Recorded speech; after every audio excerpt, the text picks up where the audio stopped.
This is What the Heck with Mike Heck on MMAfighting.com. Now, here is your host, Mike Heck. What the heck? All right, welcome to the debut edition of What the Heck on MMAfighting.com. My name is Mike Heck. I'm your host. Thank you very much for watching on the MMA Fighting YouTube page or listening wherever you listen to your favorite podcast. It's a very interesting and chaotic time in the world as we're in the middle of a global pandemic. The coronavirus has essentially turned the world upside down. And I think, like myself, we're doing what we can to stay positive, stay healthy, stay grateful. So we hope this show can be somewhat of an escape valve for all of you who are fans of the sport and beyond, as it's my goal to bring you conversations with some of the big names, some of the rising stars, the newsmakers, if you will, in the sport of mixed martial arts. And I'm excited to be able to give that to you every Thursday, starting this week on MMAfighting.com. So for those who don't know, I just began with MMA fighting a little less than 2 weeks ago, and it's still pretty surreal to me to see my name on a website that I've gone to daily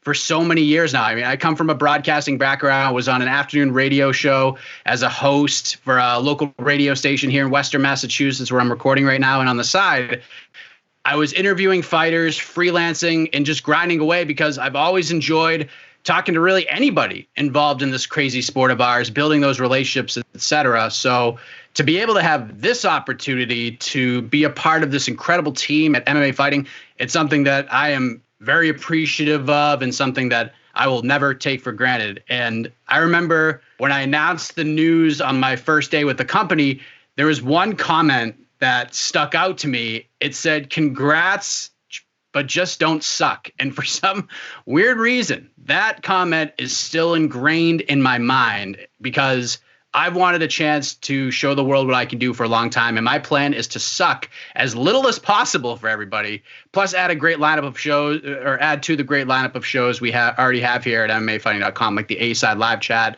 which is right now Monday, Wednesdays, and Fridays. We have the great Eurobash show with Pete Carroll and Niall McGrath, which launches every Tuesday. Both are great shows, and I highly recommend both of them. But this show will have me on it, but it's not going to be about me. It's about the fighters, the guests who are going to come on the show, and I'm very happy to be talking with each of these individuals this week. So here's the lineup for this inaugural edition of What the Heck. Later on the show, we're going to speak with Mickey Gall. It's been a while since anyone has heard from him. He had a couple of fights scheduled over the last few months with Carlos Condit, then with Alex Oliveira. None of those happened, so we're going to catch up with Mickey Gall and see what life has been like for him these days, including making a very brief cameo in the new Mark Wahlberg flick, Spencer Confidential. Earlier this week, I got the chance to chat with Dominick Cruz, the former UFC bantamweight champion. He's looking to return to action in 2020 after being out for over 3 years. And if you don't know by now, he was linked to a fight with Corey Sandhagen on May 16th in San Diego. Who knows if that card's even going to happen at this point, but he wanted to come on and clear some things up in regards to those rumors. We're also going to chat with Valerie Loureda, the Bellator MMA women's flyweight fighter. She broke out in a big way in 2019. She was a big part of Joanna Jędrzejczyk's training camp for that epic battle at UFC 248 against Zhang Wei Li. We'll chat with Master Valerie Loureda later on in the program. But first, we kick things off with the lead play-by-play voice of the UFC, a conversation with the great Jon Anik. But honestly, there is no other way that I wanted to kick off this new era, this fresh coat of paint we are applying to this space. When we figured out what we were going to do with the show, I knew exactly who I wanted as my first guest. And what better time than in the middle of a hectic news week to bring on the play-by-play voice of the UFC, a fellow born and bred Bostonian. You can catch the Anik and Florian podcast on Mondays with this man, Jon Anik. Great to have you here. How are you, man? Thank you for doing this. Well, I am doing okay, man. Day by day, I think like the rest of the world. But congratulations to you, and happy to sort of christen the show, so to speak, my man. Always good to chat with you. Absolutely. We are creating bar trivia questions, Sean. First guest in the history of the show. And that's right. I'll take it. Absolutely. Joe Rogan was not available today, so you make do. He told me to get you on, so I had to take his advice. Yeah. So we were talking a little bit off air about this. I have one kid running around during this pandemic, and we're keeping him active, but he can be a bit of a handful. You're probably hearing that, and you're probably like, one kid? Grow up, dude. Like, how has life been in the Anik household in the middle of all this? Not easy. I mean, I don't want to lead the league in complaints right now. I think all things considered, we have it pretty good. And I know my daughters, at least one of them likes the fact that daddy has been home for a while. But it's tough. My daughters are 8 and almost 7, and it's day 19 of what has essentially been total isolation. I mean, we're taking them outside and making them run, which they don't like. And thankfully, we live in Florida, so there's a pool. But I think they're starting to hit a little bit of a breaking point socially. They certainly miss their friends. And it's making them appreciate school, which I think long term is a good thing, right? They want to go to school, which isn't always the case. But yeah, we got a baby too, so certainly have our hands full homeschooling to the best of our ability. And I think, like a lot of UFC staffers, candidly, waiting for that call from Dana to find out where this show is going to be, so I can either get in a car or figure out what my next move is. Do the older kids, do they understand what's happening right now? Because my son just thinks he's home from school. He doesn't really understand what's going on. I think they do, maybe more so the older one than my middle child. But I think things pop up when they're on the iPad. And if she clicks on an article, maybe reads a little bit about it. I think she heard, even when schools were open, that maybe young people were less prone to get super sick. So I think she hung on that a little bit as sort of some positive thing. But it's tough. I just think that a lot of kids crave routine, not unlike adults. And when that is taken away from them, it's a weird transition. But we're going through it. We're conditioned to do it another probably 8 weeks or so. And, just trying to make the best of it as everybody's doing around the world, You mentioned waiting for that call to come from Dana White and the UFC. Has it just been a weird time for you as a broadcaster, the play-by-play guy for the UFC? I mean, you understand what's happening here, sure, but we're looking at this stretch of time on the calendar very closely last year. Multiple events, a lot of fascinating matchups were booked prior to this pandemic. From that side of your life, has it just been kind of strange? It has been strange to not have a show on the books, to know exactly which 26 fighters I need to prepare for next. I've only missed one show, right? The Columbus, Ohio show 3 or 4 days ago was the only show that has gone off my schedule. So I have had pockets of time where maybe I'll have 2 or 3 weeks off in a row and then do a rip of 6 or 7 out of 8 weeks or something like that. So I'm conditioned to a little bit of the breathers, but yeah, to not have a show on the books is a super weird feeling. And I've said this in interviews sort of over the last week or so. There's a lot of us, present company included, and perhaps foremost in some cases, who have maybe pined for a UFC offseason. Man, if we just shut it down for the month of September when college football and the NFL are peaking, and then come back October 1st, it'll be the most watched show in UFC history, give the staff a chance to catch their breath and everybody who covers the sport. I wanted that offseason. Now I'm not so sure I do. Having a month off, I'm jonesing to hit the road and hopefully, all things considered and everybody's health considered, it's sooner rather than later. Yeah, because you're obviously a big sports fan, a very intelligent sports fan like myself, since our teams win championships almost every year. And, you've seen all these major sports shutting down, waiting for this to pass. But you look at Dana White in the UFC, and he wants to keep this train going. You've known the big boss for a long time now, John. Are you surprised by this?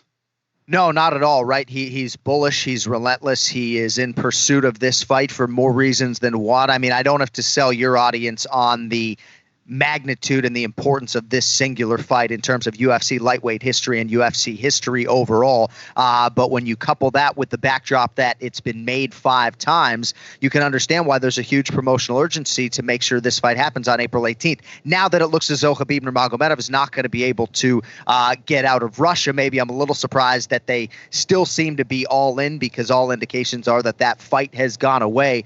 But, I had trepidation, certainly, when I got the call for that March 21st show. Maybe it was going to be Oklahoma. I didn't really know how I was going to get there or leave once I got there. But now I feel like it's kind of my obligation that if the fighters are willing to be there and we can all get tested, then I got to make an effort to be there, right? I mean, if you're thinking about it from a fighter standpoint and everything they have to deal with, training elements, everything displaced, weight cutting, everything that goes into it for them, kind of feel like at this point for me on an individual level, the least I can do is try to show up to an edit trailer or wherever they want me to call this fight and try to be of service. Yeah, it's been this weird relationship turn between the media and Dana White. I don't think we've always seen eye to eye anyways. I mean, there's a lot of media members that have been all over Dana about putting this event on. I haven't really been one of those people. I mean, do I think these events should be put on during this time? Probably not. However, I do understand that nobody is going into this blind. Like, this isn't that church I read about in Florida where the pastor basically said, screw the rules. We're not changing a thing. 500 people come, pandemic or not. I'm sure the due diligence, John, is ongoing and has been for a long time. The UFC doesn't obviously want egg on their face if someone gets infected. So I see both sides for sure. But I also think it's totally fair for members of the media who are more versed on this virus than I am to ask those questions. I mean, this can be a negative space. And in my opinion, maybe it will be less negative should there be a little more clarity on the situation. Am I off base with that? Right. No. And, I've heard from a lot of fans who say you shouldn't be jonesing to call a fight. You need to stay home. And Dana White assured our entire staff very early on in the process that if you need anything medically, that he was here for you. And I know that gave my wife and everybody else sort of some semblance of security. But does my wife want me to get on a plane and go to Abu Dhabi right now? Does she want me to drive to Las Vegas? There are so many unknowns. The situation is so fluid and ever changing on a day-to-day basis that it's hard to know what the next move is going to be, what the right move is going to be. I'm not trying to put a bunch of people in danger. I've essentially been shut down away from all human beings for 3 weeks. But certainly if I'm going to be breathing the same air as the fighters, you would think I got to be tested, So there are a lot of different elements to this. But I do think that you kind of ebb and flow a little bit, at least as an employee, thinking, man, I hope they cancel these shows because I really can't leave my kids and leave my family because then I got to quarantine and come back. And then you get to a place maybe a few days later where it's like, I got to get out of here. I'm having cabin fever. I want to support Dana in the UFC and work a show. So just trying to stay in my lane and, do things like this and stay busy, keep the mind sharp, and whatever promotionally they decide and are able to pull off, hopefully the staff can, help them execute it. I spoke to Dominick Cruz this week, who is scheduled to join you on the desk for UFC 249. And he is fired up, to say the least, to call that event. Not only does he want this event to move forward, but he feels like this would be a huge victory for the sport of MMA. Putting this event on would hype up the entire world, and it's doing something that other sports are not. Do you agree with that sentiment? No, I wouldn't see this as a win for mixed martial arts. I think a lot of people are on the firm opposite side of that and think it would be a win if the UFC fell in line with everybody else and just shut things down, indefinitely. But they did the show in Brasilia. Granted, everybody was there at the time. You can be sure that this well-oiled machine that is the UFC and this brass executives have thought about logistically how best to pull this off. Announcers and edit trailers, minimizing the people that are gathered under one roof, shuffling the fighters in and out. You got to think they've been immersing themselves in trying to pull off the impossible for weeks now, if not a full month. So I have every bit of confidence that they will, check every box and try to make it as healthy and proficient an event as possible. I know in sort of texting with Chael Sonnen, to pull off an event for him was a huge, huge challenge, but they were able to get through it. We'll see however unscathed. But I don't see it as this huge win for MMA if you can pull it off. But certainly in my heart, I'm hoping that Dana and the brass is able to do so for sure.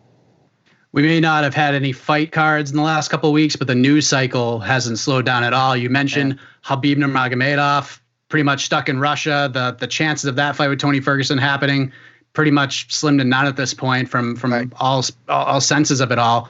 I thought it would be the nail in the coffin. Looks like it won't be, like you mentioned. When you woke up Monday morning and heard about that Instagram Live, how did you react to it?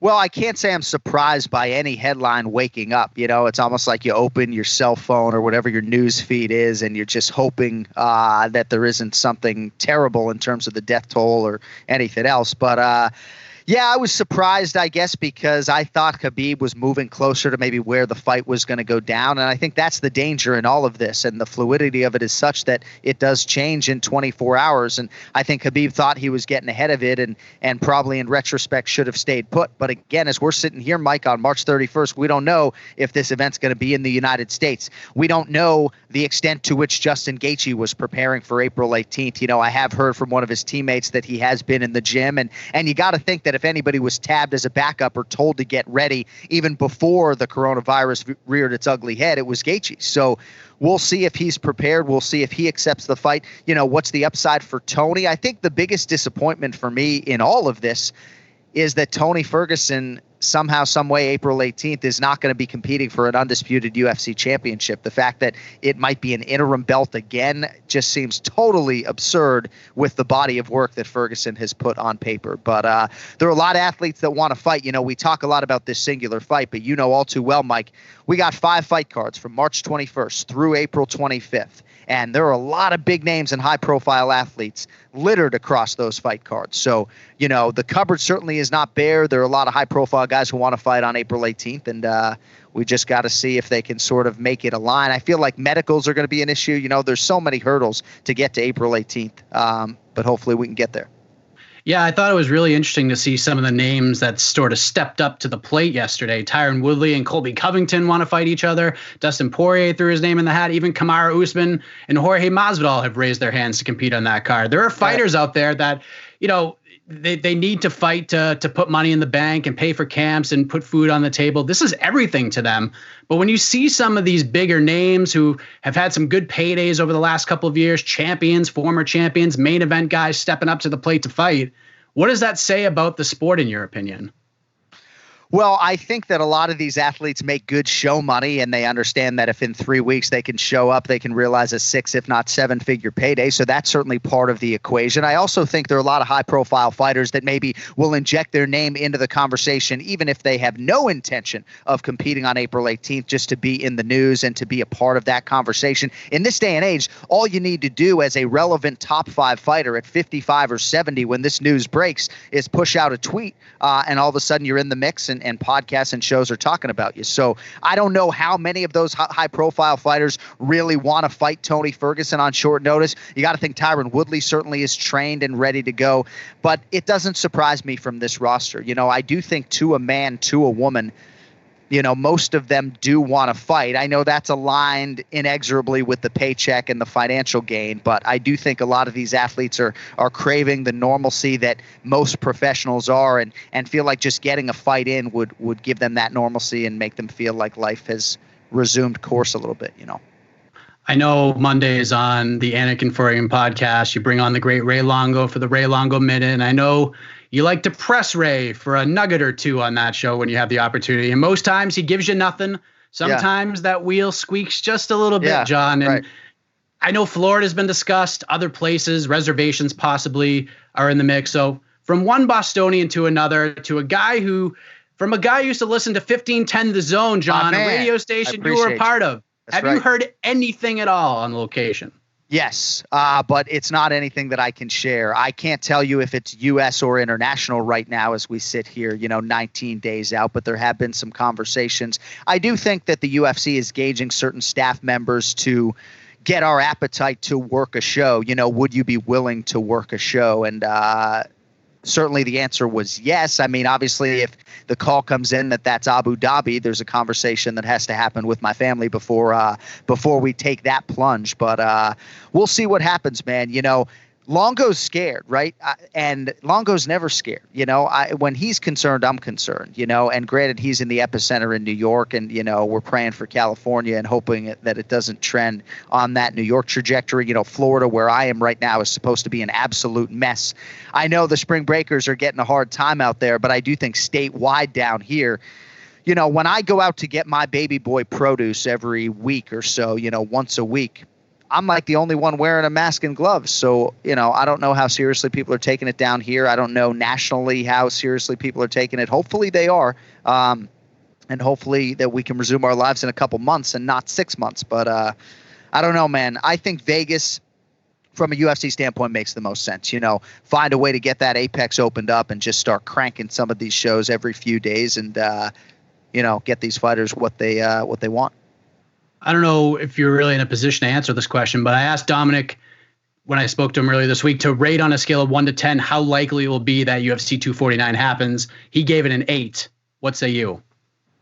Well, I've been saying always bet on Dana, right? If you're giving me a choice of betting on Dana White to make this show happen or not, where do I sign? Where do I get action on Dana White? So I think 8 is probably I'm probably aligned with Dominick Cruz. I really feel like this fight is going to happen because I think Dana is committed and convinced it is. And I was also encouraged by the fact that he mentioned multiple international and domestic possibilities. So it seems like they do have some options. I think the biggest challenge if they want to do a 13 fight card is just to get 26 athletes in the right matchups approved and to whatever your destination is. But I feel pretty convicted here less than 3 weeks out that somehow, some way on April 18th from somewhere in the world, I'll be calling a fight. Do you think it's possible, maybe like a WrestleMania 2 type situation where we broadcast from multiple locations? Do you think that's even a possibility at this point? Has that been discussed in your mind? Well, I don't see why you couldn't do a broadcast in Los Angeles and have Joe Rogan be a part of it, right? I mean, it's been done before. I called the WBC Heavyweight Championship of the World between Vitaly Klitschko and Shannon Briggs from Bristol, Connecticut back in the day, and that fight took place in Germany. So it certainly can be done. It's not ideal from a commentary perspective. You certainly feed off of that crowd noise, and even when there's no crowd there, I do think you feed off of whatever that live event atmosphere is. I think being in an arena with the athletes gives it an urgency that is hard to duplicate in a controlled setting like an edit trailer or a studio. But I'm ready to go. I'm hoping they call my number. I'm hoping it's within driving distance. I'll drive from Florida to Las Vegas if I have to. But, whatever it takes to support the promotion and to support the fighters is kind of my thesis statement on it. I know a lot of people think we should be shutting it down, and I don't necessarily disagree with that. But if my number gets called, I'm going to show up. Of course, I'd be remiss if I didn't ask you about the latest chapter to the story of Jon Jones, UFC light heavyweight champion. Man, I mean, watching that video of the arrest, it was just it was really tough to watch. But what a tough pill to swallow last week to see that news, was it not? It's just sad. It's sad, right? It's embarrassing for his daughters, I think, mostly, right? They're not getting any younger, and as they get older and as he looks like he's turning over a new leaf or starting to turn the page and becoming an active champion for the UFC as he was doing late 2018 into 2019, looked like maybe he was going to be able to toe that straight and narrow, and obviously that was not the case. And I think for me, sad is just the emotion, right? Because I really do like the guy. If you're only judging him based upon personal interaction, he's basically been consistent and genuine with me since I met him in his hotel room in 2011, the day he foiled a robbery before beating Shogun to win the belt. That was the first time I met the guy. We've always had a good relationship. And I think for me, I'm a girl dad. I see a father of daughters. It makes me very sad. It was hard to watch that officer cam footage. It really was. I just hope that he can somehow find it within him to turn the sadness and the anger into something positive. And he's got a good support system. He's got a team. I feel bad for that team that has stood by him and hasn't necessarily reaped the rewards at times that they thought they would. But, I'm hopeful for Jon Jones, but he's going to have to put in the effort if he really wants to affect change. And sometimes you got to bottom out to really change something. And I think he bottomed out a few days ago. Yeah, well said. It's just a tough situation. I wanted to bring this up. I got a message on Sunday from a young man named Ian Parker. He had went on our website, saw our piece about Max Holloway and Wonderboy Thompson putting out funny videos.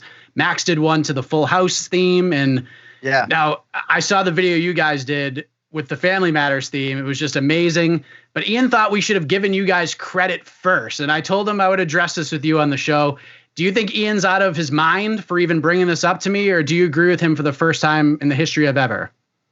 I know. Yeah, we disagree a lot. That's for sure. So what is this, a battle for credit? Because Cody Merrow, our chief marketing officer, was the originator of this video.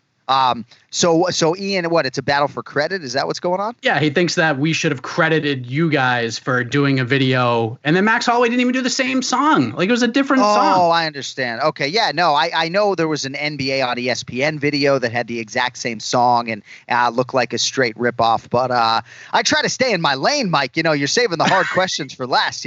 But hey, no issue from me. When someone calls and says, "Hey, we're flattered anytime anybody thinks we're doing something right." But hopefully with our new CMO, we're moving in the right direction, Yeah, he's got that Julian Edelman creativity bug going on with for sure, and a lot of time on his hands, right? Yeah, for sure. Last thing, John, I appreciate the time very much. we've got a lot of time with our families. We're trying to find different ways to stay active and stay motivated. And it's put a lot of us in a state of reflection, state of appreciation, and just learning more about ourselves. What are some of the things you've learned about yourself through all this? And will there be any little or even big changes that you'll change once we get back to normal? Oh, absolutely. I mean, I don't know if these will be long-term wholesale changes. I'm certainly using fewer paper towels. I'm drying my hands on my shirt, right? So the paper towel usage has gone through the floor, which is a good thing. I'm cooking and cleaning like crazy, so I do think the cooking will probably carry over. Not that I'm any good at it, but I can follow a recipe kind of to a T at this point.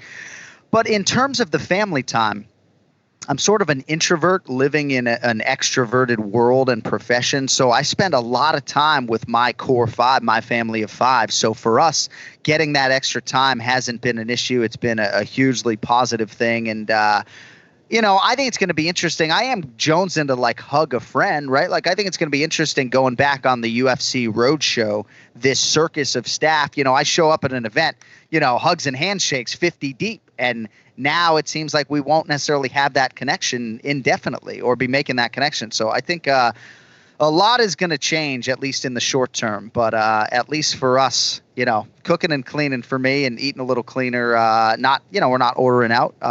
Maybe I can make that a long-term fix. We'll have to see. What have you been able to place bets on these days, John? Has that been a tough time for you as well in that aspect?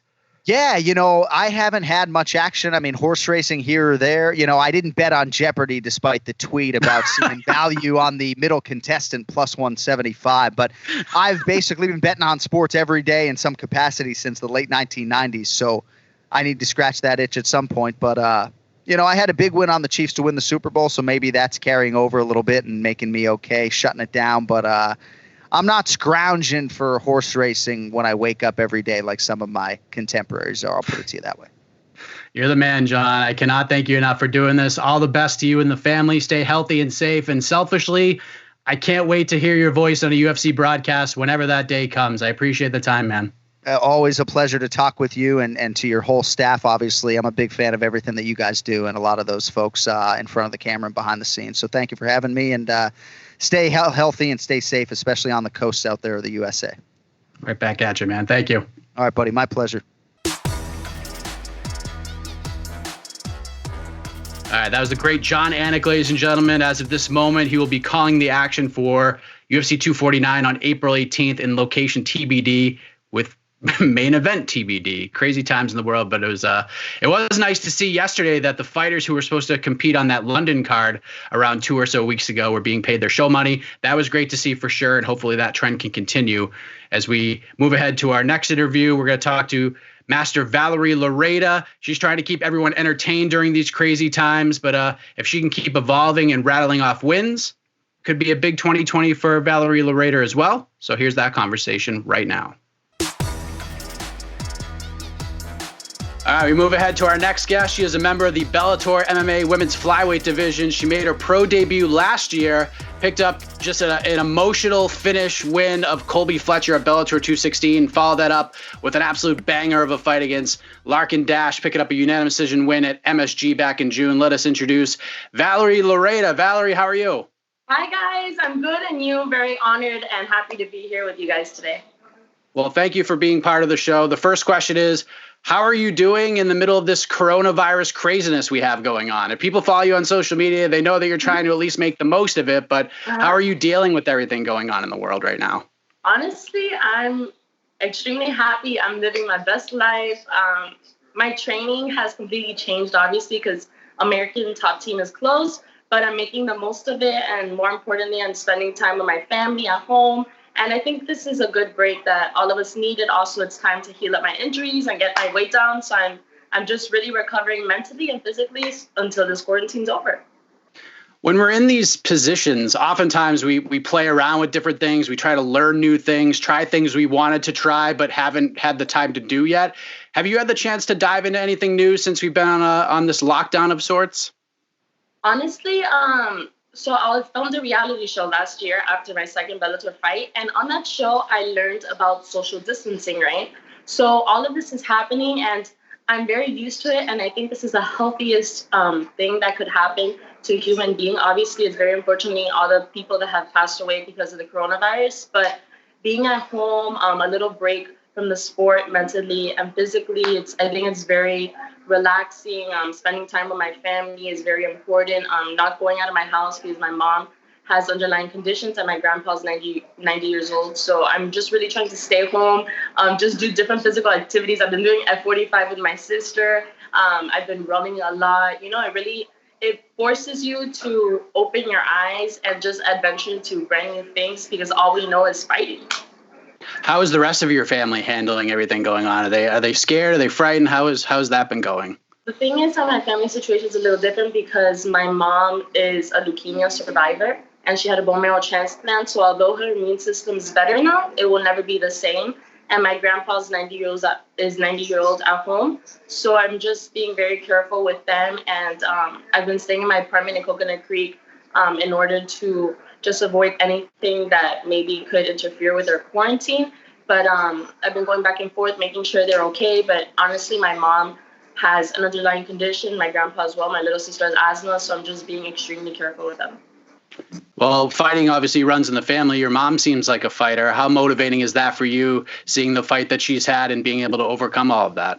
Yeah, well, my mom fought to be there for me and my two sisters. She fought for her life, literally. And I always say that if my mom was able to fight and battle a sickness like that, I could fight through anything in my life. Like, nothing is pain watching what my mom had to go through at that age. So let's talk about what happened for you last year. You made that pro debut for Bellator in February. You had that big finish over Colby Fletcher, and you were very emotional after that win. Can you even put into words what that night meant to you, what that moment was like for you when the fight was stopped? Honestly, I'm passion driven, right? And that debut was so emotional for me because I've been fighting Taekwondo since I was 3 years old. And this was my professional debut in a completely different sport in a cage.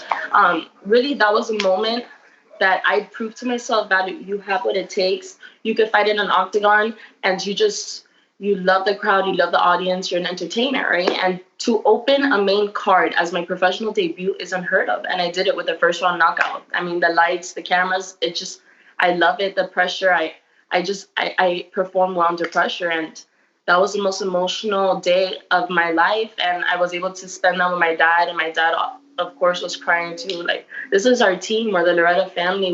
We've had a school in Miami for 34 years. Like, we breathe, eat, sleep martial arts. So it felt like for the first time in our life, the Loureda name was being recognized for the way it deserved. What was the reason, if you don't mind me asking, that you wanted to parlay the martial arts lifestyle that you've learned since you were 2 years old into a crazy sport like MMA and getting locked into a cage and get into a fight with another woman like that? I mean, the thing is that I never in my life thought I was going to go into MMA. I always saw it and I was like, I didn't even pay attention to it until one day I was at the Taekwondo Nationals in Fort Lauderdale, and Yoel Romero was fighting that night.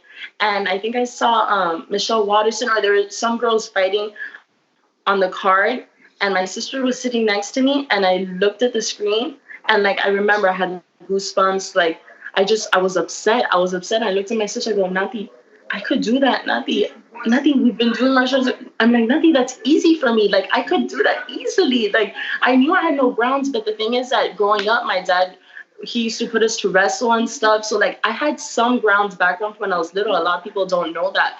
And I'm just a very aggressive fighter. I had a feeling that MMA was for me. The next weekend, I was in a jiu-jitsu class and I had natural scrambles. And then 3-4 months later, I already did my amateur debut.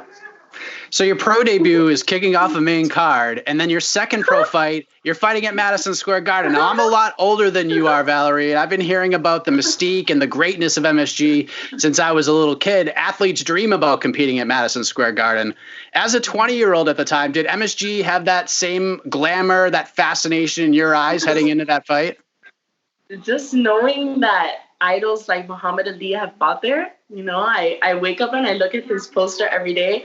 I have it framed in my house. So for me, that was the biggest honor that I could share as a martial artist with other fighters who have been and performed there as well.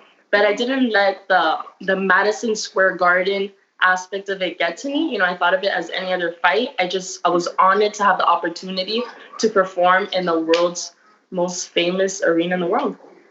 You hurt Larkin Dash multiple times in that fight, but you were able to stay very composed. You weren't too overly aggressive with it. How much did you take away from fighting somebody like that who just wouldn't go away? She was just an annoying person to fight with. You know what I mean? Like, she was just like, I don't know. Like, I went into that fight and like I hit her hard and she wouldn't go down. Like, she was strong. Like, but the thing is, I was also really excited because I needed that ring time. I needed those 3 5-minute rounds. I needed to just do what I have to do to win and just entertain like I always do. So I was, at the end of the day, I was like a little upset because obviously I wanted to finish. But now that I look back, I'm very happy that that fight turned out that way, because my experience now, like that ring time is something that you can't buy anywhere. You know, you could only get that through experience fighting in the cage. So I'm happy about that. And I learned a lot from that fight. I fought a lefty. That was on a week's notice. Like, I'm crazy. I don't know. I just took it. I'm like, I'm fighting Madison Square Garden. Put anybody in front of me. You mentioned going on the reality show. It was the same show that Jorge Masvidal was a part of, and that experience seemed to have changed his entire life, not just in the octagon, but just personally and how he approaches life. Do you feel like some of that mystique that Jorge was able to take off of that show, do you feel like some of that will rub off on you? Is that a little bit of a motivating factor for you to be a part of it?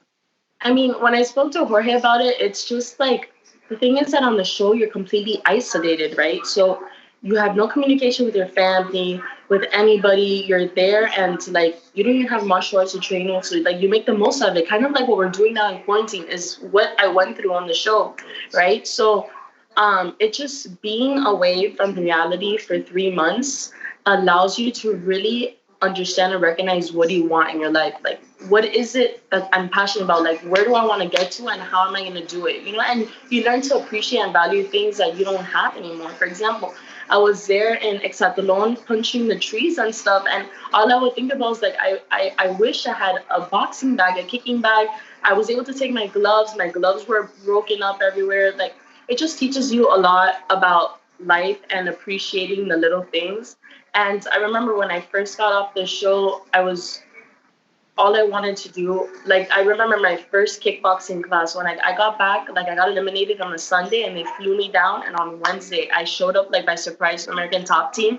And, like, I've never felt more satisfaction and just blessed to do what I do and how much I love what I do. So definitely, yes, hopefully my next fight, I win in 5 seconds with a flying knee, right?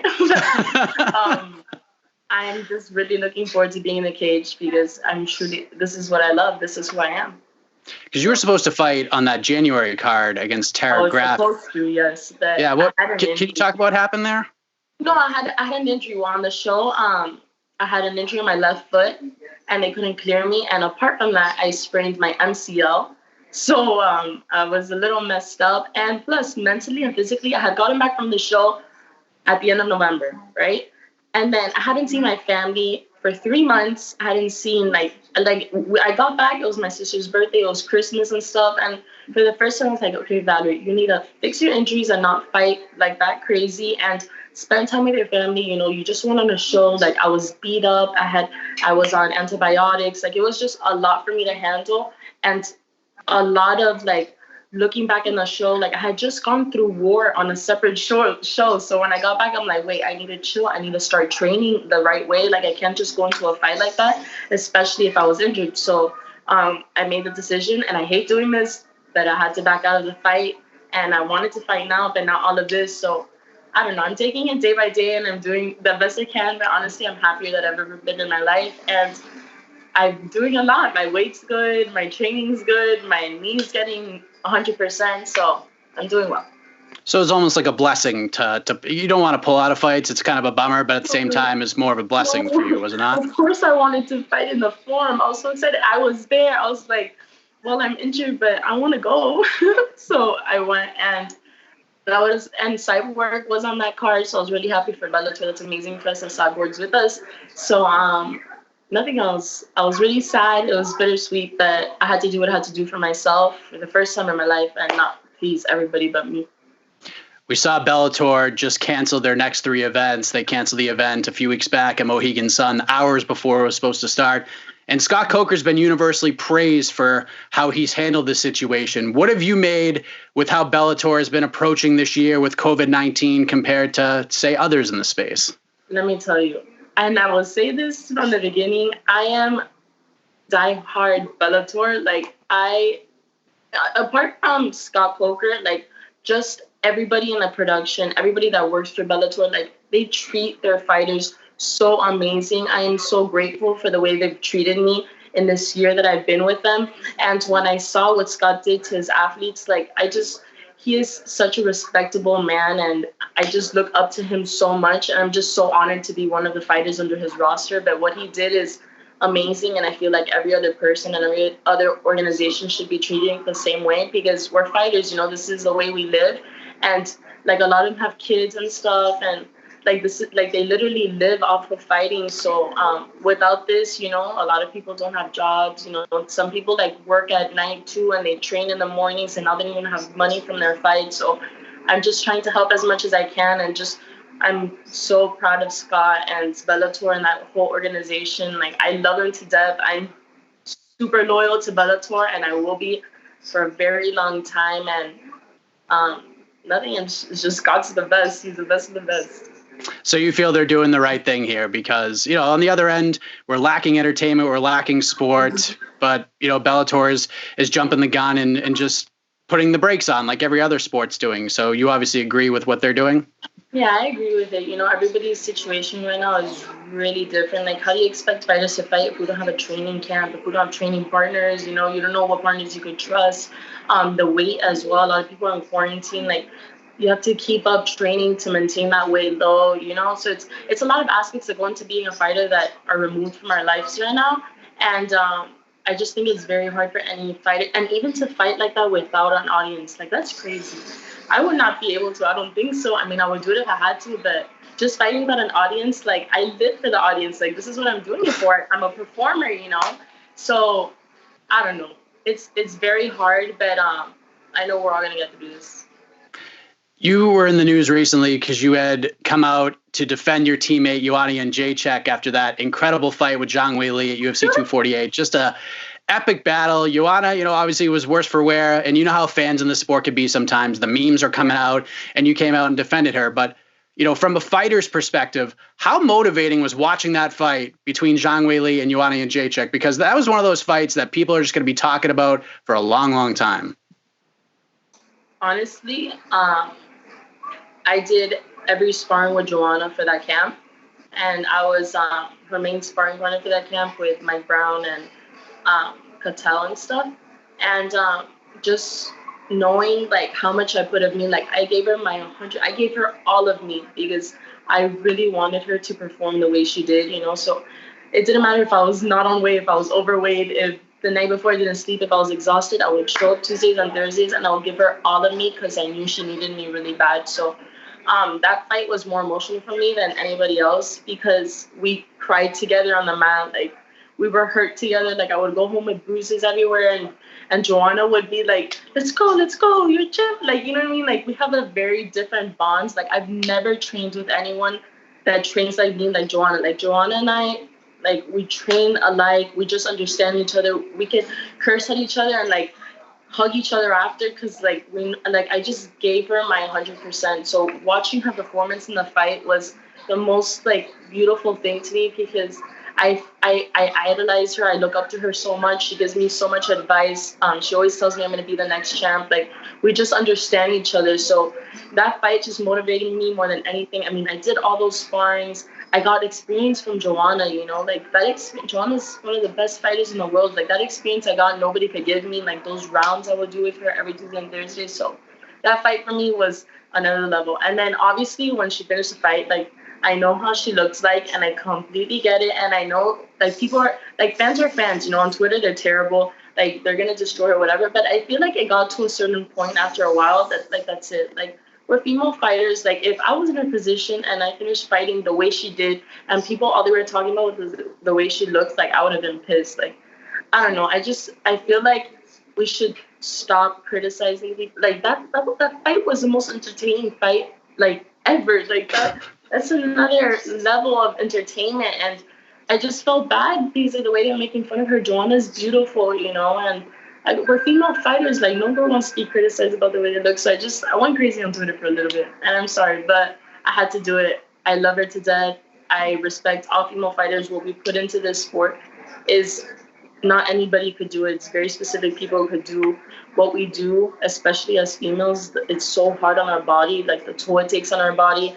And just getting scratched up, bruised up, black eyes, like just female things that we have to be on top of that this sport destroys, you know? So that's why I went crazy. Yeah, it's obviously tough. It can be tough being a woman in this sport at times. I mean, you hear the cliche all the time that MMA is a man's sport. Now, for you, and listen, I'm happily married, but I have eyes too. You turn heads. You're very popular on social media, Valerie. I'm not saying anything that isn't true here. With that being said, yeah, it's great to be popular and get a lot of views and go viral and stuff. But do you feel that it's been a challenge at times for you to be taken seriously as a fighter and a professional athlete? I mean, wait, can you see it? Yeah, there you go. I gotta talk. I mean, yes. The problem with me is that I don't post on social media because I'm an influencer. Like, this is who I am. Like, I am an amazing fighter, but if I don't feel pretty and feminine and elegant, like, I'm not Valerie, right? So even going into fight week, I take it like a beauty pageant because this is my beauty pageant. Like, literally, like, I have fight week, I have media week, I'm skinny, like, I don't look like this all the time. I do my photo shoots, I do my interviews, but I like my whole camp, I give it 100%. Like, I train harder than any other girl in this world. Like, I'm so sorry to say it, I train harder than anyone, and I'm confident in that. So fight week comes, my hair's pretty, my makeup's done, I have my interviews, I have all the fight week, I make weight, like I always do, and I don't have to suffer cutting water weight, etc.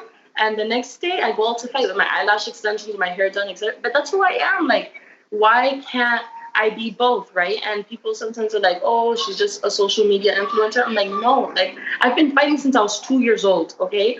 It's just throughout the years, like, I also have other passions, right? So I do movies, I do acting, I do entertainment. Like, I was a dancer my whole life. You know, I'm a normal woman, except I was born into fighting. I was born for war. Like, my body structure, I was born for war. My dad, like, this goes way back for many ages in my family. Like, I was born into sport. My whole family were all black belts, right? So it's very hard for me to be taken seriously. But honestly, I just think it's just time. You know, like, as long as I keep winning fights, like, that's all that matters. Everybody will shut up. Like, and I'm gonna be both. I'm gonna be the most beautiful woman in the world. I'm gonna be the most badass fighter in the world. But it's got to be such a freeing feeling to be as comfortable with yourself as you are. I mean, a lot of people in this day and age, they can't say that. People are very hesitant to put themselves out there and show who they truly are. Have you always had that confidence in yourself, or is that something that's sort of grown with you?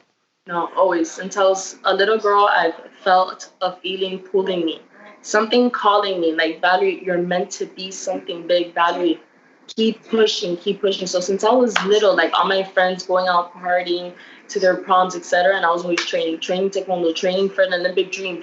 Like, I always had a vision for myself that I can't explain. I've always known my potential. My potential haunts me. I know what I could do with this world, and I know that the moment that I win 4 or 5 more fights and I get that belt, people are gonna know my name, right? So I don't know. I know who I am. I'm confident in it. I know that there's no other woman in the world that compares to me. I know that the talent I have in martial arts, my hard working ethic, just my backgrounds, like my history with martial arts, like my family story, like, it's too much, and I'm gonna make the most of it. I'm gonna be the biggest name in this earth. A couple more things we let you go. I appreciate the time, Valerie. As you continue to evolve as a fighter and take bigger steps towards the ultimate goals you want to capture in this sport, obviously your platform is going to get bigger and bigger and bigger.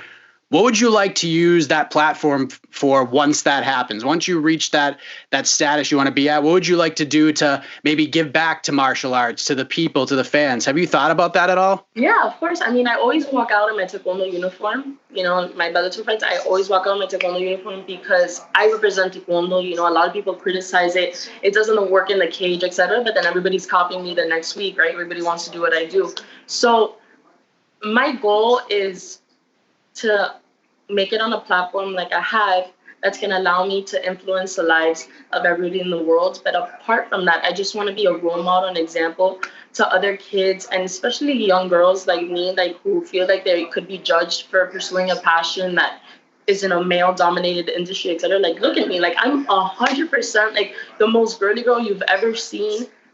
But when I step into the cage, I transform into a fighter, you know, and that's really my message. I want to show people how beautiful martial arts is. Like, martial arts has made me the confident, disciplined, hardworking woman I am today. And I want to influence the lives of other women. And I want girls to know how to defend themselves. I want girls to be confident. And really, I live like this every day to be an example to my sisters, but also use a platform to show other people and other parents that, yes, let your daughter do boxing. Yes, let your daughter do taekwondo. Yes, you know what I mean? Like, it's not I don't know, that's my passion. I want to show people that you can be both. You can be pretty and elegant, and you can be a badass in the cage. And it's who I am. I'm not acting like this. This is who I am 100% of the time. And I feel like the world's going to recognize it. I know you haven't been able to train at ATT, and you talked about having great relationships with a lot of the fighters, Jorge Masvidal, Joanna and Jędrzejczyk, you have a special bond with. What about Colby Covington? Like, I know Colby and Joanna, Colby and Masvidal, they've had their issues, Poirier at times as well. Colby, obviously a very brash guy. He said it's a gimmick, but a lot of people have told me Colby's a great teammate. He's a great guy. That persona is just a persona. It's not who he really is. What side of the fence are you on with Colby Covington, if you don't mind me asking? Honestly, George and I, we're both from Miami. We're signed to the same management. I love him to death. You know, we're on the same show, etc. So I just don't talk to Colby. Like, we train together, but I don't talk to him. You know, I'm 100% Team Masvidal and Team First Round Management, and I don't get into that drama. I separate myself, and I'm just 100% Team George, and that's it. Fair enough. Last thing, what's the message to everybody, Valerie, when it comes to this crazy time in the world? I mean, this virus continues to do a lot of damage around the world, especially in the United States. It's like you said, it's a tough time for a lot of people.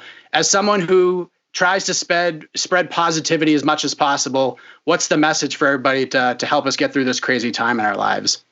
I mean, my message is that I think we should all think about this time that we have off from our work and our sports and our school, etc., positively, because this really has never happened before. And when do you get a break off of reality like this ever, you know? So my message is really to just take this time to, like, reflect and spend time with your family and just stay safe, stay home, and really enjoy it. Like, I know a lot of families are suffering, but if you're still in quarantine, like, just enjoy this time off and make the most out of it, because in the snap of your fingers, like, our whole lives are going to go back to how they were, and you're going to think back on this time and be like, damn, I should have put more put my thought into developing my business at home, or just, you know, being an entrepreneur at home, or start doing things that you've never been able to do because you're so caught up with your reality life. So that's my message. Just take this positively. Fighters, keep your weight down. Don't eat a lot. Keep your weight down. That's my biggest thing. Keep your weight down. Don't eat a lot. Try to do some cardio. All I'm doing is running around my neighborhood, you know, and heal up your injuries. That's a big one too, because we never get time off like this. I have a big problem in my neck and my knee, and I'm fixing it right now. So heal up our injuries and get our weight down, spend time with your family, and just enjoy this time we have off right now, because this will never happen again. Well said, Valerie. I appreciate the time very much. There's obviously a lot of uncertainty in the combat sports world and around the world in general, but we're looking forward to seeing that next step for you in the Bellator cage once things sort of get back to normal. Yes, so I cannot wait. I am done waiting. I am very anxious to fight. You have no idea. Well, excuse me. Stay safe, stay healthy, wash your hands, and hope we could do this again down the road before your next fight. Yes, we will, Mike. Thank you so much. Thanks, Valerie. Bye. All right, that was Valerie Loureda, and I got to say, I like the approach Bellator is taking with her. They're building her slow. They're letting her get better. There's no need to throw her in there with the Alejandra Laras of the world just yet. I think Bellator is doing everything right there, and I was very happy to talk to Valerie for the first time. So earlier this week, I had the chance to catch up with Dominick Cruz. We haven't seen him compete since he lost a unanimous decision against Cody Garbrandt at UFC 207, dropping the bantamweight title in the process. It's the first time that I had the chance to speak with Dominick. We discussed a lot in regards to his return, the rumor and innuendo regarding a fight with Corey Sandhagen. You know, he's supposed to be on the broadcast team, too, for UFC 249 on April 18th. A lot to get to with the Dominator. If you missed that conversation, here it is. So I think, Dominick, the question that people want the answer to, we had to switch over to a phone call here, especially since you posted a week ago to, quote, send location. I mean, it's been over 3 years since you've last competed. You've been trying to get back in that octagon, heal up, make sure that you're 100% ready to return. Have you been cleared to compete, Dominick, once we get back to normal? Well, see, that's a good question. The other thing is I want to take you back to that post. What in your mindset was the message through the send location? In my mindset, it was that you were clear and that you were ready. Plus, we had heard other things like the Corey Sandhagen post that he posted on Instagram. So I wasn't sure if those two coincided, if you were ready to go or not. And that's why I like asking these questions to interviewers and to like kind of set the record straight for the people too. Because like you said, send location was a mindset of, yeah, he's ready to go. When actually, it's funny how like fact and experience of a situation, we can make a story from post on social media. And I feel like this is what's going on around the world. So I appreciate you asking the question. The truth of the matter is I was actually just talking about Khabib Ferguson because I'm calling that fight. So I want to find the location of that fight so that I know where I'm calling it if it happens. Now we just got the news that it's not happening, that Khabib's out. They're going to move the fight somewhere else. I still don't know the location, and I'm still supposed to be calling that fight. So if I'm calling that fight, I want to know the location. So isn't it funny how we can see a post and we can make an entire story about it in our heads, and none of that's even the facts? Yeah, that's really why I wanted to ask you about it, because I think a lot of people read that in the same way I did, as opposed to what was truth, what's reality, and what these posts actually mean. Isn't that great? That's why I love these interviews, because it can show the world how much our brains can make a story up and make it fact when none of it's fact. So where do you think you are in terms of your return and that kind of thing? Well, then I'll move on to the next thing you asked and mentioned, which is Corey Sandhagen. Yeah. So that was a question. Now, what is your questions that you have about that so that we can clear up those misconceptions as well? Yeah, because he did post on Instagram that he was offered a fight with you for that San Diego event in May, and then he was waiting on you. And now there's reports coming out that he's fighting Aljamain Sterling instead, although the date isn't clear, just like, most of these other fights at this point. So from your perspective, were you offered that fight? And if so, what happened with that? Well, yeah, that's what I want to clear up, because I keep getting people asking me about Corey Sandhagen and that he took the fight and then he asked me or something. And I'm like, well, is that a fact or is that your experience? Again, because I didn't talk to Corey Sandhagen. And if they offered him a fight, who said that I took it? Because what I've heard is that he's saying that he took the fight and I didn't. Well, my question is, who did he talk to that said that I got, offered the fight and I said no? Because what I know is there's only one common denominator between myself and any of the other fighters that might get matched up. Do we know the answer to that? Who is that person? I know the answer. Do you?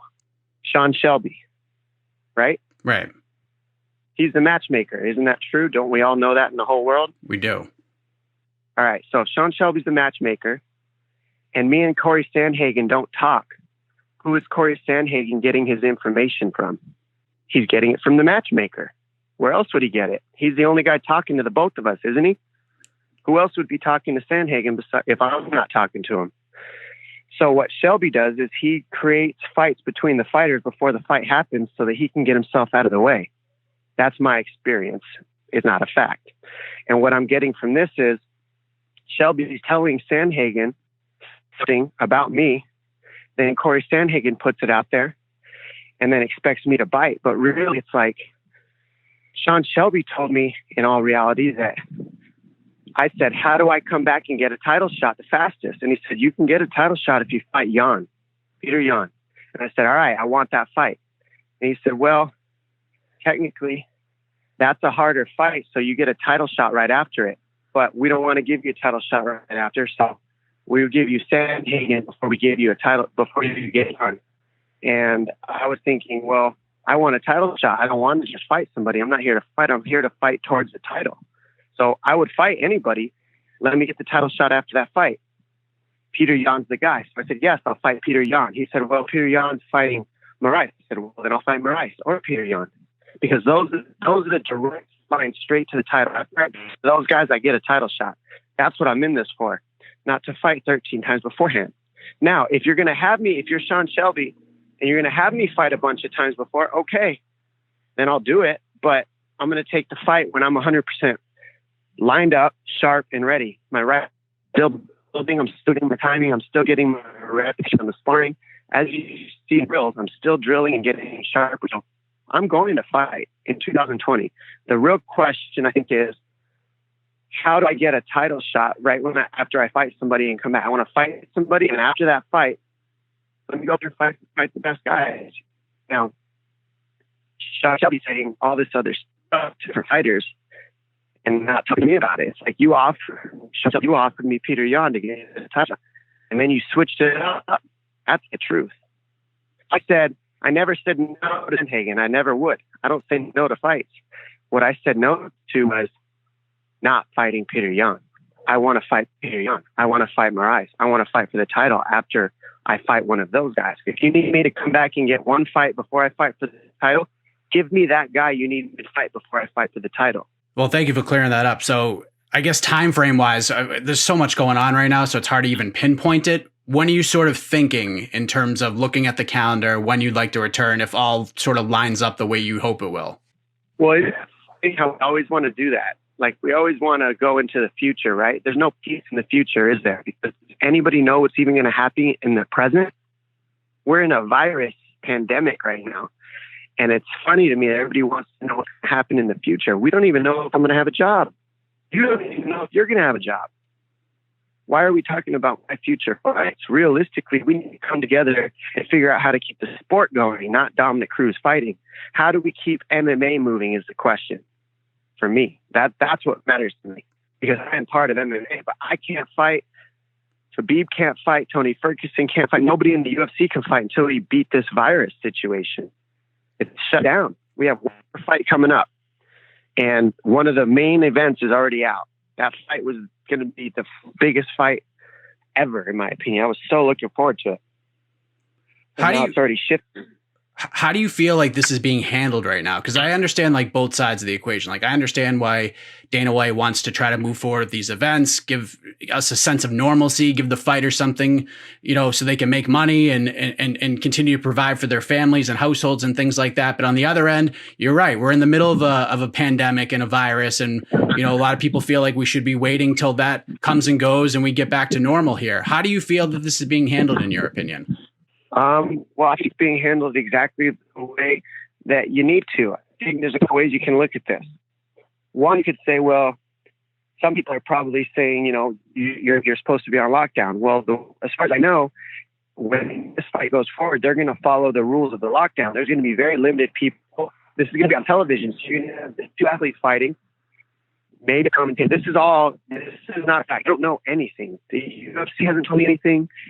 Nobody really knows anything, because they don't want any set in stone, So realistically, if you follow the protocols, this fight can happen safely. I believe that, in the right venue, on television, because there's not going to be people in the venue. So I think it is possible. But at the same time, I think it's a way to hype up the entire world, if you think about it. I mean, this is a real opportunity where in fighting, we're the fastest growing sport in the world. And in fighting, we personify the idea of when you get hit, get back up and keep moving. If there was ever a sport that made sense to air during this virus time, it would be an MMA fight where the whole world is frozen, but you can't kill us completely. We still have some entertainment going on, and we're staying safe when we do it. We're not letting the virus completely ruin every ounce of everything in the world. And I see it as somewhat of a motivation. Look, we can still live life. We can still grow. We can still fight things. I mean, the entertainment that will be seen from that fight card when all sports are shut down. I mean, think of how many eyes are going to be on that. People are begging for entertainment in sports, in the sports realm. And if you could have it to where just two people could show up safely, be televised, and someone maybe commentating, explaining to the world what's going on in this sport, this could be the most seen fight in the history of ever. It has the possibility to do that. And I see that being a huge motivation for all of the world right now, being as we're all in a pandemic and trying to stay in. I mean, we'll all have something to look to that's still going, that's still thriving, that's still growing, that still has drive and vision. And that would be, fighters in these moments. Did you watch Submission Underground yesterday? Chael Sonnen put on that event. It was billed as the only sporting event in the world, and it went off, and they took different precautions. Chael commentated by himself in a different room than the competitors. Did you get a chance to check that out at all? I did not check that out. However, that's pretty much exactly what I'm saying. You can see there that's still going on, and that's a grappling tournament, and if that can happen, there's no question that a fight can happen. There's no question. It can be done. And I believe that it's a good thing. I personally do. If you can make it happen safely, follow the protocols, and put out great entertainment in the fastest growing sport in the world, mixed martial arts, it's amazing. Now let's take it an even step further. Football, basketball, soccer, hockey, every mainstream sport, baseball, is shut down because of the size of the sport and the years that they've been around. MMA fighting has only been around for the past 25, 30 years, roughly, we'll say, just to push the envelope. But we're here in the slot where we can fill a gap, being all these big sports are shut down because it's been around so long and it's had so many years to build the growth. MMA hasn't had the time to build the growth, but we have an opportunity here to fill a gap. And when everything else is shut down, mixed martial arts keeps going. We find a way. And you know what? To me, that personifies fighting and fighters as well. No matter what, we figure it out. Most of us figure it out. We find a way. We're prize fighters, and the only way we make our money is by the prize. So you better believe we'll find any way we can to fight. And I think that as a whole is what our country has to be in the mindset of. Now, stay inside, stay safe, but don't quit. Don't stop fighting. Don't stop living your life and being happy and joyful and in gratitude for the things that we have. And I think that going through and putting on this show and putting on these performances can really ignite that in people. So from an analyst perspective, you mentioned already, it looks like Khabib Nurmagomedov's not going to be able to fight. He's stuck in Russia. There's the travel ban going on, and reports are coming out that Justin Gaethje's been offered as a potential replacement to fight Tony Ferguson. If you're Tony Ferguson, you've been waiting for this fight. You've won 12 fights in a row. You finally, for the 5th time, you're trying to put this fight together. Do you take a Gaethje fight if you're Tony Ferguson, or do you wait until all of this settles and you can get Khabib again? Well, if you heard everything I just said and you're in the mindset of that, then you take the fight. But if you're Tony Ferguson, you're probably not thinking of anything that I just said at all, and you're still going to take the fight just because you're Tony Ferguson. That's what Tony Ferguson is. Of course he takes that fight. No question in my mind, Tony Ferguson takes that fight. That's what he is, period. I really don't think that it's even a slight question for him. That's how much of a beast that guy is in his head. He has this thing in his head, and that's, to me, what makes him championship status is his mindset, period. And so I don't believe that would even make him blink. And then from Gaethje's standpoint, he's come out publicly and said multiple times, he doesn't like taking short notice fights. He likes a full training camp. And I that's very respectable on his part since he's made it public. What does that mean to him? And in terms of the matchup with Ferguson, if this fight were to happen, how do you think he matches up with him? Well, he matches up really well, but he was being sharp in his vulnerability to admit the fact that he likes a full training camp. But if you watch Gaethje, you know why. Why would Gaethje find it so important to have a full training camp? Well, because he counts on his cardio. He counts on his durability. And that's going to, the level that he exudes those things, cardio and durability, he needs an 8-week camp, I would assume. And that's probably what he's thinking, to have himself at that highest level.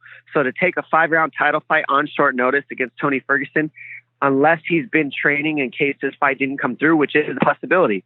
Dana, UFC, Sean Shelby, the matchmakers are smart. So they know how to get people on the background to stay training and stay healthy in case somebody gets hurt. You know what I mean?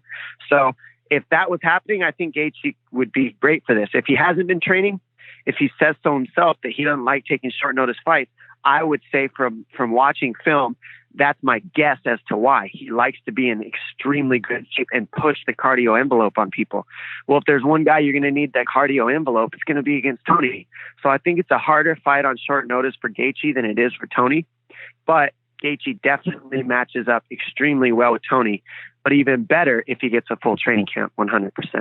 On a scale of 1 to 10, and I know you're calling this fight. You made some great points about MMA and fighting and how this event still has a good chance of moving forward. It's the fighting mentality. But on a scale of 1 to 10, how likely is UFC 249 going to take place on April 18th, in your opinion? Yeah, well, if you've heard Dana, what has he said? He said it's happening. So on a scale of 1, I think the real question is, on a scale of 1 to 10, how much do you trust Dana's word? He's adamant. So if I'm going by what he says, if I'm going off of his energy, that it's like 1,000. But just considering where the world is right now and travel restrictions and all that stuff, that there's a lot of hurdles to overcome. And he's admitted as such that every day he wakes up, there's another curveball thrown his way. So which do you believe? Do you believe in his curveball story, or do you believe in the 1,000%, 2,000% that you said you believed? I believe if it was up to him and he could make it happen, it's going to happen. But again, there's still a lot of things going on that are in his way. So you don't believe it's up to him completely? I don't think it's up to him completely. Yeah, you think it might be other things, and that's why you're saying, so what percentage? On a scale of 1 to 10, 10 being it's going to happen, 0 being it's not, with all the other things that are in his way, what number do you give? I'll give it a 4. Okay, that's good. I would give it an 8, personally, because I think that he knows something we don't, and if they're trying to replace Khabib, why would they do that? If there wasn't a chance of this fight going on, they would just scratch it with Khabib being out.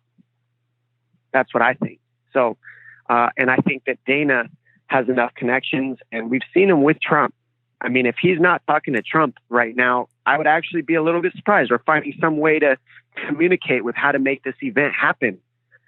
I would be surprised. I really think that Dana has the opportunity to make this happen. I really think he can do this. And I hope it does, because like I said, all those things that I said about the sport, this is our opportunity to fill a gap and be there for the nation, be there for the world, to give entertainment and show what it looks like, even through a pandemic, that the human spirit doesn't really stop.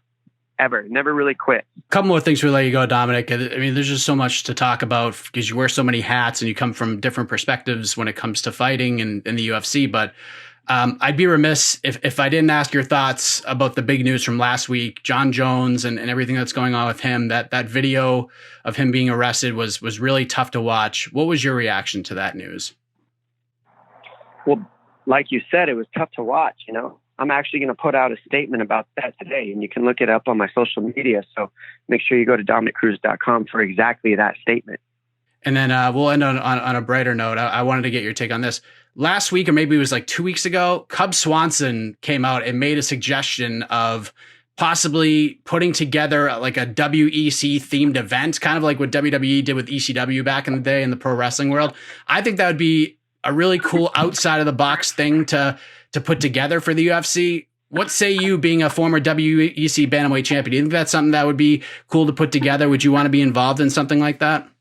I don't know what a new WEC event would look like. I'm not real sure what Cub was referring to. I didn't read any of that, so I don't know what that would entail at all.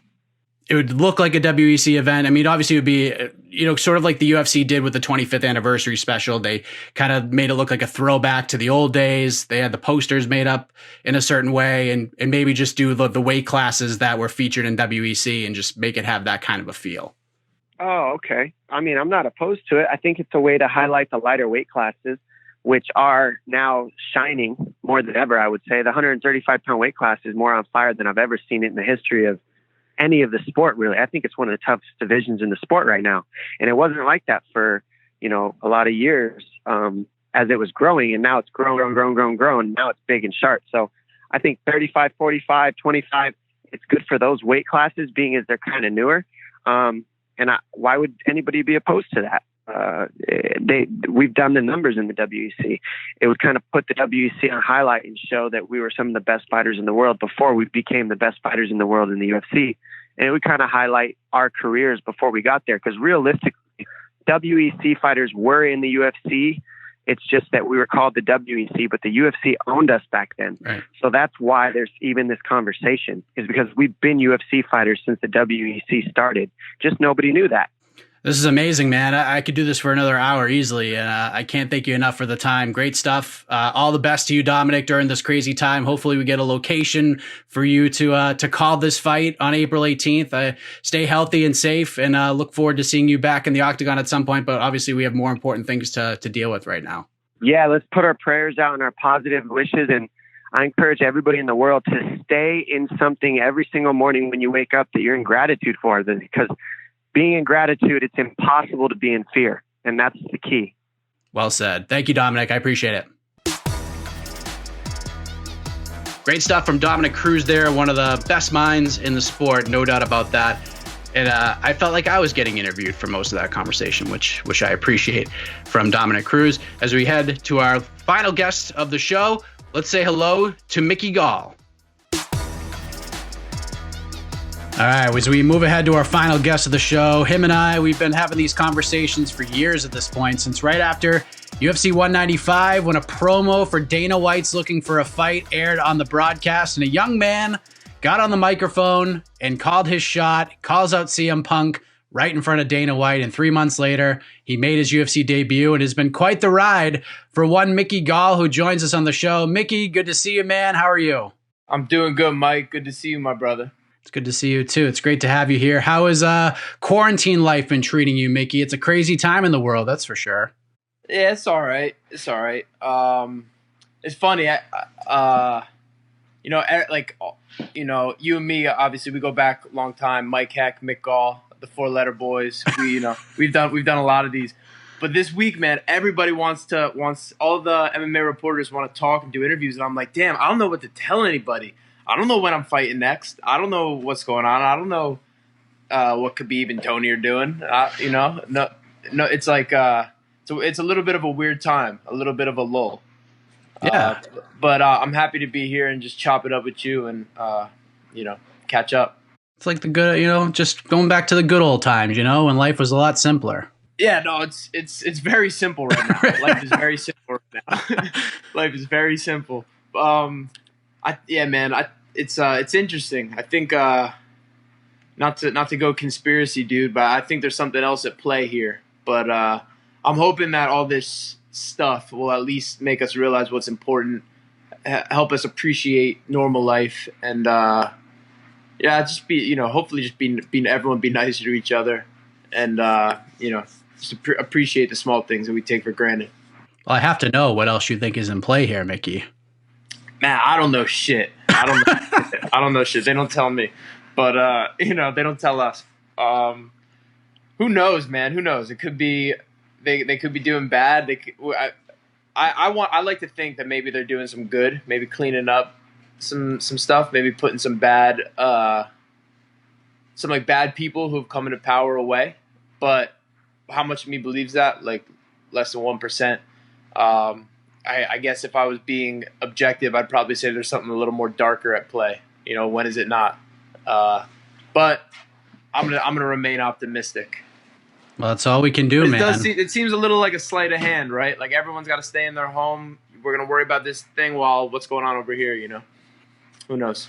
I mean, I see what's going on in the news. I try to stay positive. That's all I can do. Maybe there is other factors in play. I don't really know. I'm just, like you said, trying to take it one day at a time, be nice to people, and spread that positive juju. And you're doing that as well, because I did see a post on Instagram. I wanted to start off with this. You're trying to help by feeding those in need, those who can't afford to eat right now. And a lot of people have lost their jobs. They're struggling financially. And I thought you at least putting that out there was really refreshing. I know you've been visiting and volunteering at St. Anne's Soup Kitchen in Newark for a long time now. What does this cause in particular mean to you?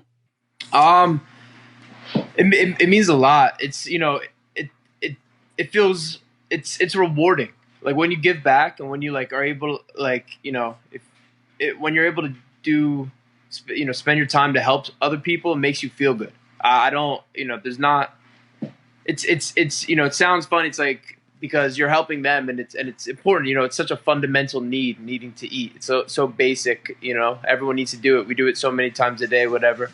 But some people, especially people who they don't have money to buy, they don't know where their next meal's coming from. They, you know, they don't know what's happening there. So, St. Anne's, I'd been volunteering since I was like 13, with like my mom, my sister, and now my mom's actually the director of that kitchen. She took like a bigger role with them, and she's you know, I'm really proud of her. It's cool stuff. She's able to, you know, she's been a hero through this coronavirus thing. She's out there, you know, mixing up with people to make sure people aren't going hungry, and so I'm really proud of her. And you know, myself, I sponsored a family. You know, I don't want to hear or see people going hungry. So I just wanted to, you know, use my little following I had to hopefully be able to, you know, feed some people, you know, keep some people alive, keep some people healthy during this shitty time. I'm sure things have changed there with everything going on because, you know, you can't have large gatherings. So like I know in the Boston area, I mean, there's hundreds of people who are in need without a pandemic. And I'm sure that number is growing even more so now. I mean, it's not the dead of winter in the Northeast, but it's still pretty damn cold out, man. But, you know, some of these people, they don't have heat or hot water or don't even have shelter at all. So I'm sure it means a lot to them to see you, to see your mom as they pick up their food, since I assume, you know, they have to take it to go, but I'm sure these visits mean a lot to you as well, especially in these chaotic times. Yeah, absolutely. You know, being able to go over there and help, it definitely, it really feels good. That's what I try and like tell people, like, who, when people are saying like they're feeling like they're missing something, or, you know, they're having, you know, angst and struggles, like try and just give back. That's gonna hit those reward systems right away. That's gonna, you know, you're gonna feel better about yourself. You're gonna feel good about what you did. You're gonna feel like you accomplished something. But yeah, their kitchen is shut down because they can't have all the gatherings. So they're doing all to go meals.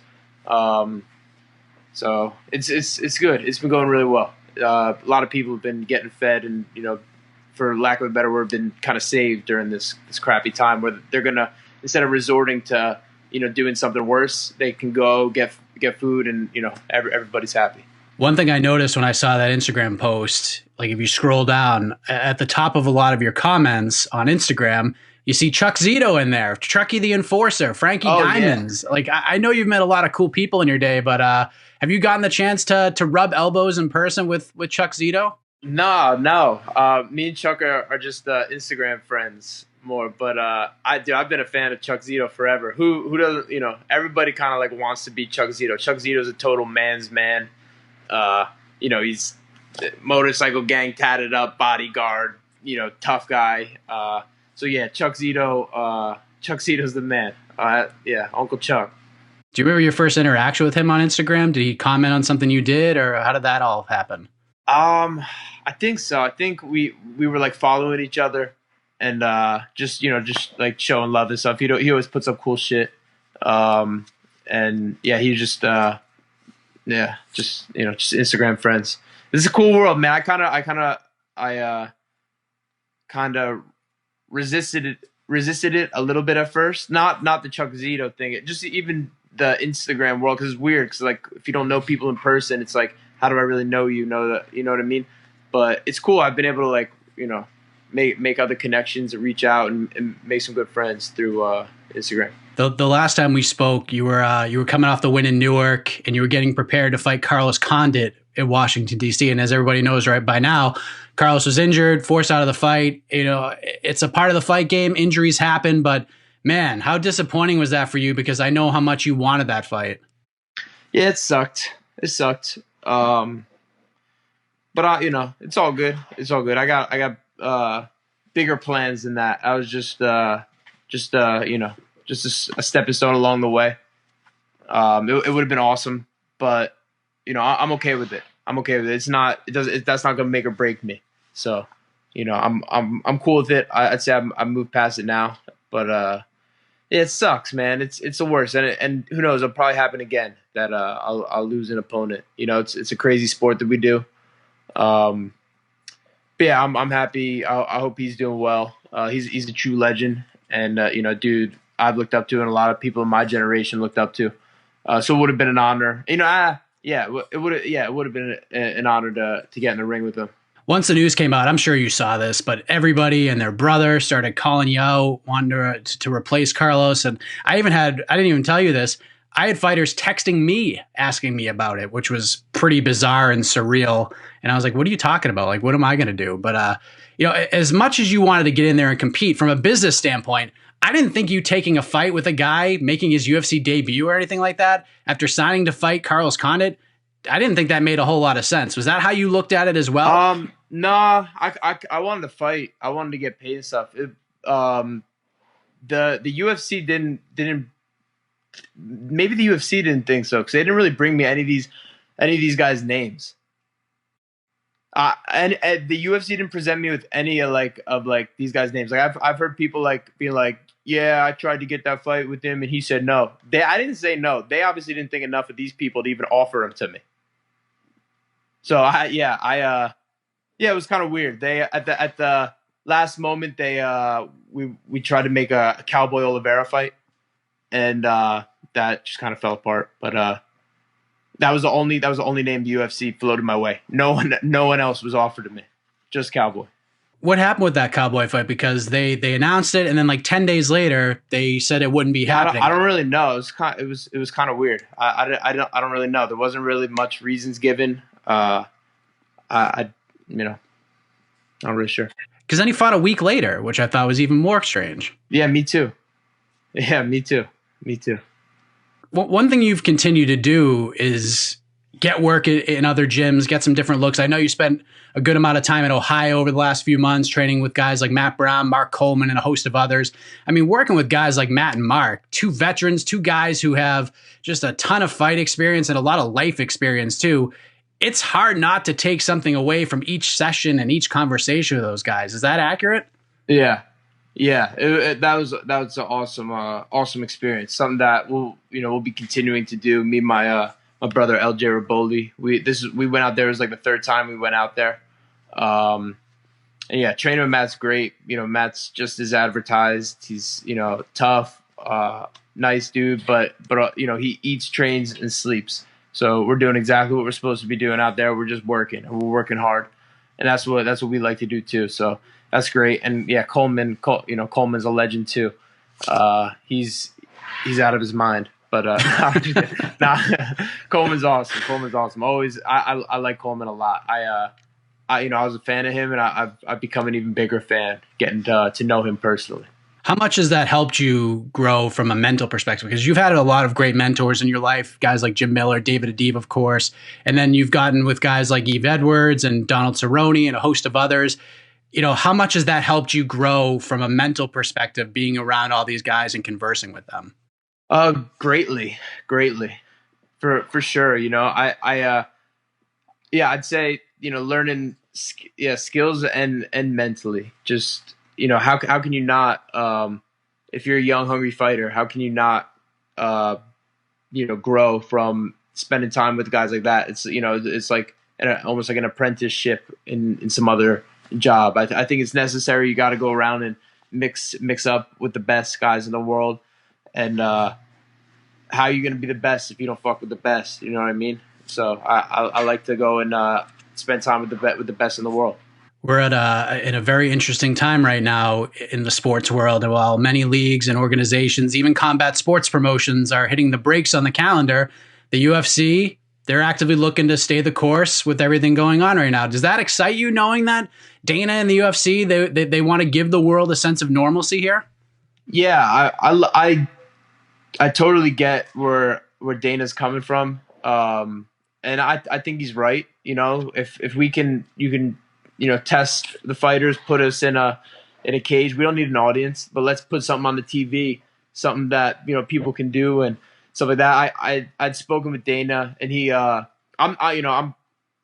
not too worried, especially based on what he's saying. He made it very clear that once this shit is over, UFC's gonna be on and popping. I have a feeling there's gonna be Thursday, Friday, Saturday cards this summer, because he's very adamant about getting everybody 3 fights this year. So I don't know exactly how they're gonna do that. That's kind of what I'm thinking is they're gonna like almost have like International Fight Week like several times. You know how they do like those cards like back to back to back. So I'm not too worried. I do appreciate as not just like so a UFC fighter, but also just like a fan, like that Dana's breaking his balls trying to put this stuff on for everybody, not just for him. Not just like for himself and his company, his pockets, but like he's trying to provide an outlet for everybody who's stuck at home right now. Have you been approached about fighting at UFC 249 at all? I've not, but I spoke with my manager, Dave Martin. And I told him, I'm ready to we're ready to hop in. If something comes along, we're gonna be ready. From our last couple of conversations, I mean, you're at a point where you're down to fight anybody. That you did list a few names like Diego and Mike Perry. Obviously, if Condit popped up, you'd probably jump on that at this point. What's sort of like the A1 fight you want next? Should it be available to you? Like if they can make it happen, who do you want to get in there with? I don't really have one because I feel like if I try and like lock myself in too hard, almost like I guess kind of coming off the Condit fight, I don't know if I'd trust Condit to make it to the fight. You know what I mean? So it's like I don't really know. I want someone who really wants to fight, and not that he doesn't. I just you just mentioned that name, and that's I don't know. I'm a little perplexed on that one. I don't want to get all ready and then 2 weeks out again that fall through. But yeah, Perry would be a good one. I got a feeling we're gonna be doing that in the next within the next year or maybe even sooner. Probably not gonna get Diego again. But that's all right. That's more of a personal. I slipped on my kidney banana peel in that one, and that's on me. I'll just have to own that. And yeah, man, whoever. I'm ready. I'm ready to make weight. A lot, and I'm feeling great and want to put on a show. I just want to get in that top 15 and then get in a title contention over the next few years. It's belt or bust. If I don't come away, if I don't end my career with a belt, it's a bust for me. So that's what's really important. What did you think of the Diego Pereira fight and how that all played out, and then sort of the aftermath of it all with Diego and his coach going and doing the media tour and the media rounds and stuff? That's all weird shit. I don't really want to talk about it. So it's just weird shit. I get where people are coming from. Yeah. Fair enough. I was looking at you do have an IMDb profile, but you're missing a credit. Oh yeah? Where's Spencer Confidential? You're in there. It's not for long, but you're in there. What is it? But I have an IMDb? I don't even know. I got to check that out. Yeah, you're on. It's anytime you're on Ariel's show, it made it up there. Embedded series, things like that, it put you up there. But I was looking, Spencer Confidential's not there. No Spencer Confidential, huh? Well, I got a new one that's coming out where I actually have like some lines, and I get in a bar fight with Sean Patrick Flannery. It's coming out this summer. It's the movie's called Mickey Kelly. So hopefully that'll get me back on IMDb. Is that going on is that theaters, Netflix? Where's that coming out? I don't know exactly. I'm not sure. I don't know. I think they're still in like the post-production stuff, but it's cool. It was a cool opportunity I got to do this summer in Petaluma, California. But yeah, I get a nice little fight scene. It's called Girl Bitch. It's pretty sweet. Did you think that you'd be in movies 4 years, 3, 4, 5 years later? I don't know. No, I didn't. I guess I didn't think it. But it's fun. It's kind of like fighting where they're like ready, set, go. Now you got to do like the right thing. You got to do but way less consequences. But I still get a little buzz from it. So I enjoy it, and I definitely will be doing more of that. But I'll never let it screw with my training. With the way I train, if anything, I'm always tinkering and borderlining on overtraining. And when I get like these like film opportunities, I can still train and do stuff, but it makes me kind of have something else going on where I can almost like relax a little bit.